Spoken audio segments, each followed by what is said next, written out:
আন্তর্জাতিক মুদ্রা তহবিলের IMF শর্ত অনুযায়ী দেশে বৈদেশিক মুদ্রার প্রকৃত রিজার্ভ এখন ২,২০৪ কোটি ৭৮ লাখ বা ২২.০৪ বিলিয়ন ডলার উঠেছে। তবে বাংলাদেশ ব্যাংকের হিসেবে রিজার্ভ বর্তমানে ২,৭৪১ কোটি ডলার বা ২৭.৪১ বিলিয়ন ডলার।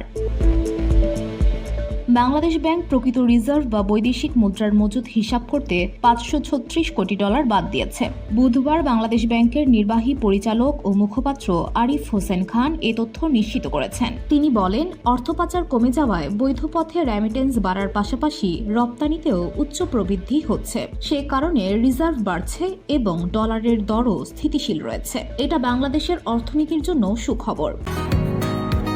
বসুন্ধরা, উত্তরা, বনশ্রী, কুড়িল ও বাড্ডা সহ রাজধানীর বিভিন্ন স্থানে অভিজাত ও অত্যাধুনিক মানের ফ্ল্যাট কেনার এক নির্ভরযোগ্য প্রতিষ্ঠান প্লেজেন্ট প্রপার্টিজ লিমিটেড।